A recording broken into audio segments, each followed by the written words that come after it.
Terremotos por Tracy Zimmerman. Terremoto. Edward Burton estaba profundamente dormido cuando la habitación empezó a sacudirse. En un instante su cama se estaba deslizando sobre el piso y toda la casa estaba estremeciéndose. Una jarra y un cuenco de porcelana que estaban sobre el lavabo se estrellaron contra el piso y se hicieron añicos. De las paredes cayeron pedazos de revoque. Luego, así de repente, la sacudida se detuvo. Durante la calma caía polvo de revoque de las grietas del cielo raso. Edward sacudió la cabeza vigorosamente. ¿Era una pesadilla o era real? Afuera de su ventana el cielo de San Francisco estaba oscuro. No podía ver nada. Sin previo aviso, todo el edificio se sacudió como arrancado de sus cimientos. Es real, será mejor salir de aquí, pensó Edward. A tientas, Edward luchó por salir de la cama. Fue difícil ponerse los pantalones y el suéter porque seguía perdiendo el equilibrio sobre el piso que se sacudía. Finalmente se vistió sin ponerse los zapatos que no pudo encontrar. Sacó el reloj de su bolsillo. Eran las 5:13 de la mañana. Edward sabía la fecha sin mirar el almanaque. Era miércoles 18 de abril de 1906, el día de su 17º cumpleaños. En el vestíbulo, Edward se unió a otro residente de la pensión que vestía una chaqueta formal de uniforme sobre su pijama y quien también estaba descalzo. George Fulton era botones del elegante Hotel Palace. Edward era un mensajero del periódico local. Soñaba con ser periodista algún día.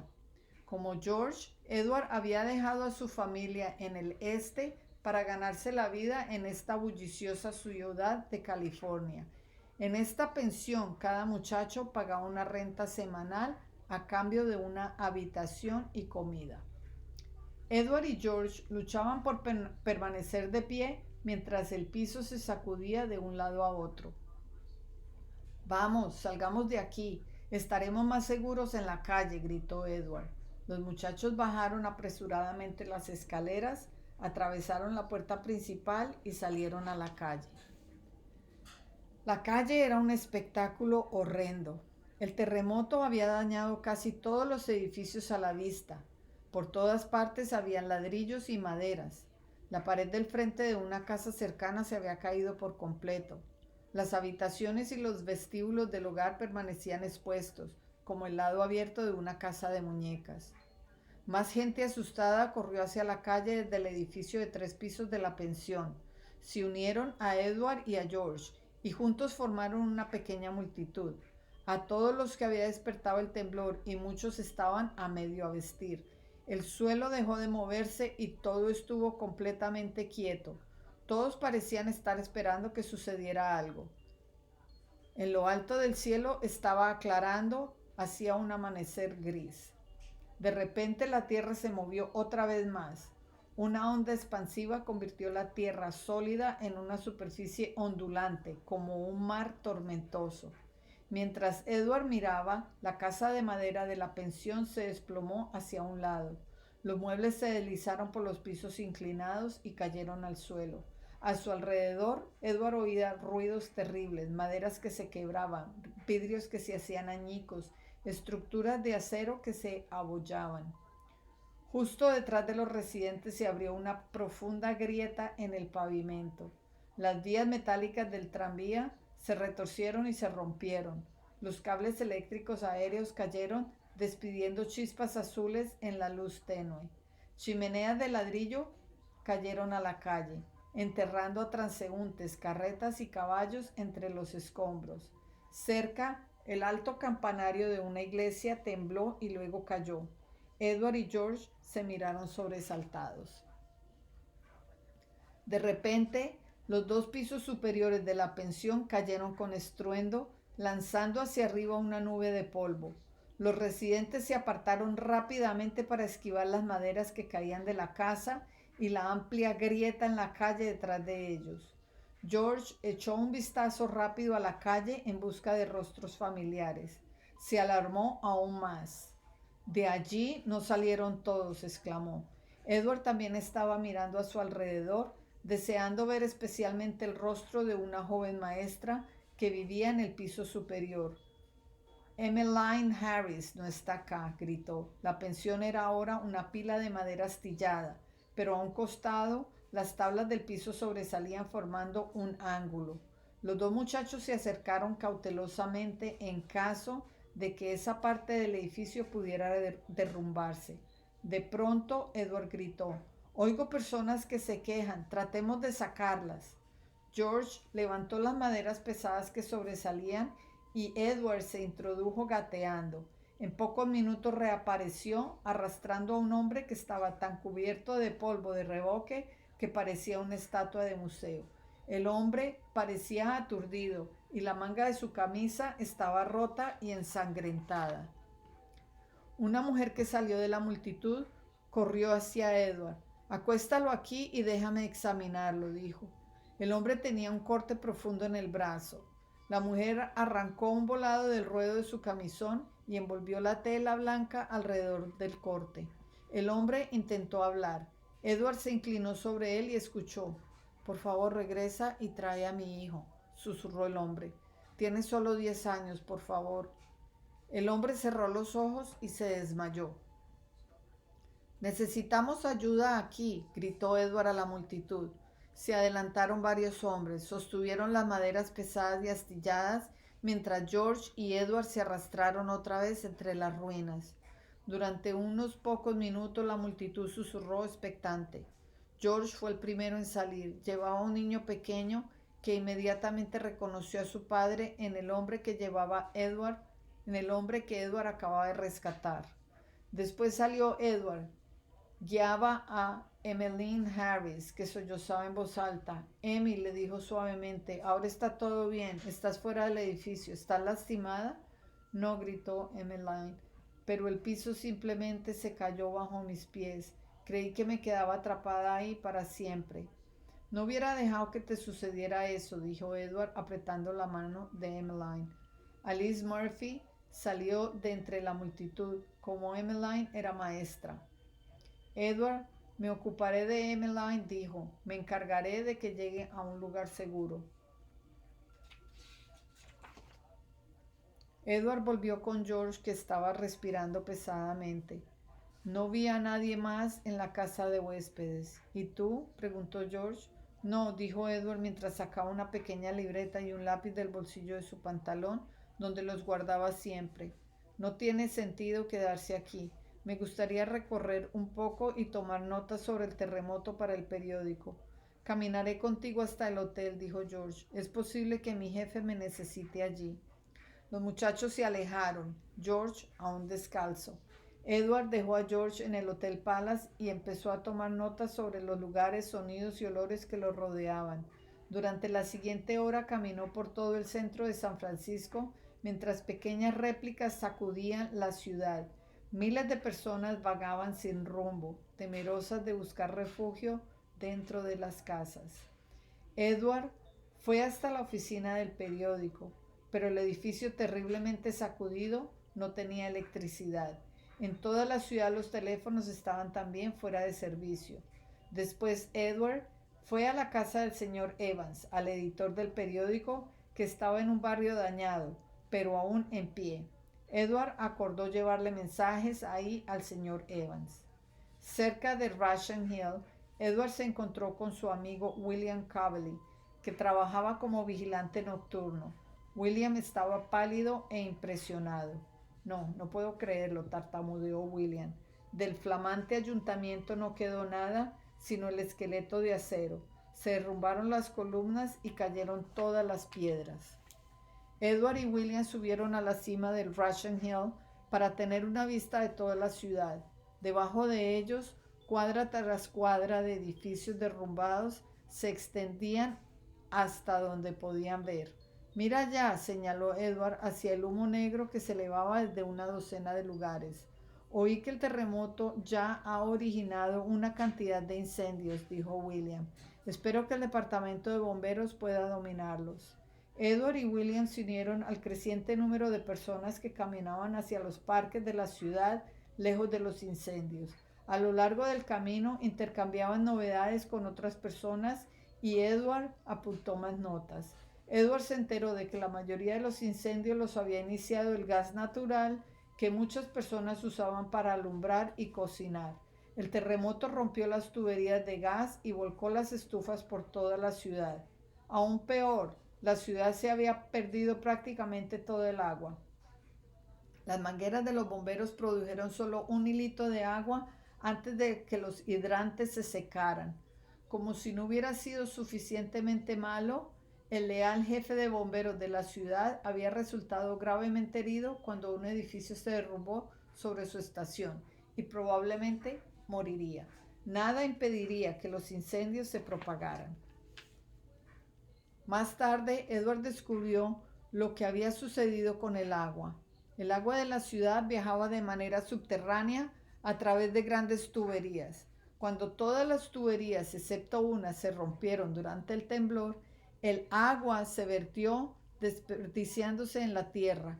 Incluso el océano era relativamente inútil.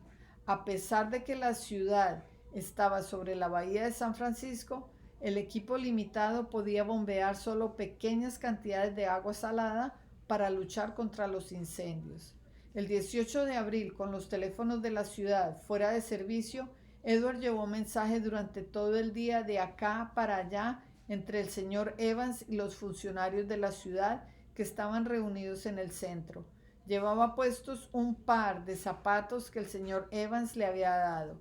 En estos recorridos Edward oyó y vio cosas que no había soñado ni siquiera en la peor de sus pesadillas.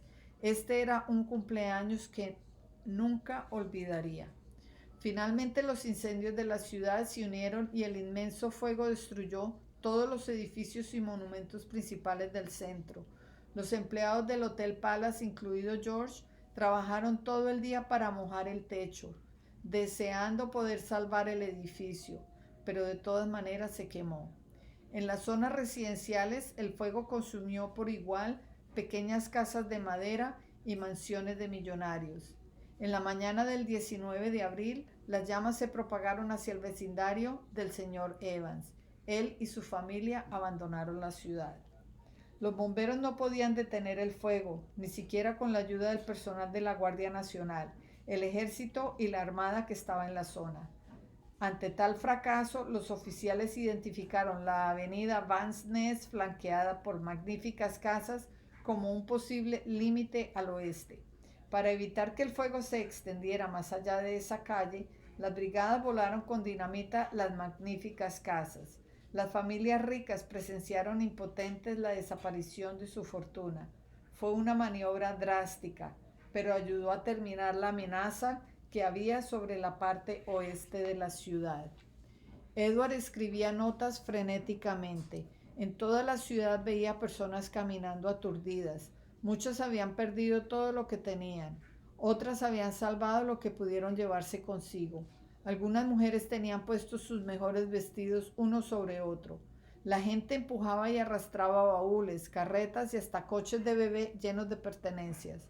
Los niños llevaban sus juguetes preferidos y sus mascotas. Miles de personas estaban sin hogar, acampaban en las calles en refugios improvisados, armaban tiendas en los parques entre las rosas en flor de primavera.